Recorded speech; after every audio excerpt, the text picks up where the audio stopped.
Now let's talk about Draw, which is episode 31B. Hey Francine, if you would like to stay, you can, because this episode also stars you. Excellent! I think I have just enough time until the next kickball game. Good, let's get started. So this episode starts out with me telling the viewers about how Francine can be hard to get along with. For example, when we played basketball, Francine was a sore winner.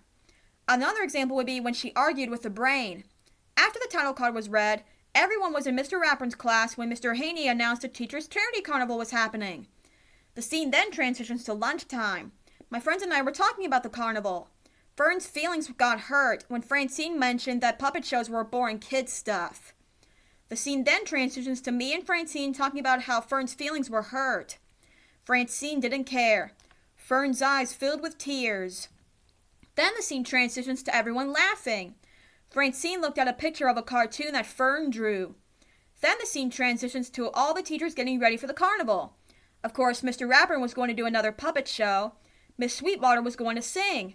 Mrs. McGrady was going to be a fortune teller. Mr. Haney was going to be a magician. Then the scene transitions to everyone drawing pictures, except Francine.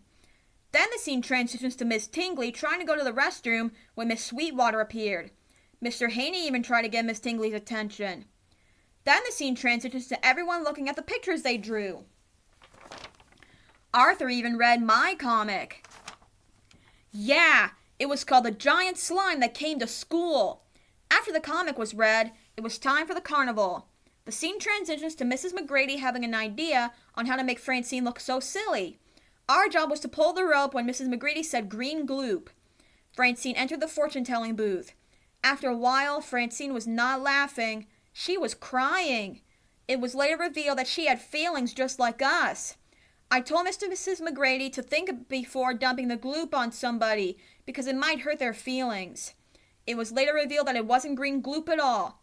It was just a bunch of balloons. Then the scene transitions to Francine winning at a carnival game and Miss Sweetwater and Mr. Haney chasing after Miss Tingley. And that's how the episode ends. What? No apology from Fern? Apparently not. Oh, come on. Yeah, everyone deserves apologies. Yeah. Well, maybe after this podcast we can draw our own endings that involve Francine and Fern. Good idea, Arthur. Yeah, and I know the perfect ending. Great. Well, that's Arthur's Eyes. Now let's talk about each episode as a whole.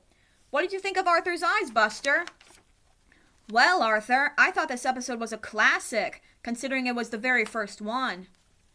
Yeah, what a great way to start it off. The only criticism I have is Francine as a character. She acted like a jerk. Yeah. What about Francine's bad hair day? What did you think of that? Well, I thought this episode was also a classic. I mean, it showed Francine a different side of her character we have never seen before. Yeah, it goes to show you that she is just like us. Each person does have a story to tell. Now, what about Draw? What did you think of that? Well, I thought this episode showed Francine both sides. Bully Francine and that other guy. Just like Binky? Yeah, I mean, like you said, she is just like us. She can be happy and sad and a jerk all in one day if she wants to. Yeah. Well, ladies and gentlemen, that's all the time we have for today. I would like to thank Francine for coming onto our show. I would also like to thank Buster for helping me out with this podcast. Finally, I would like to thank you for listening. See you next time. Bye.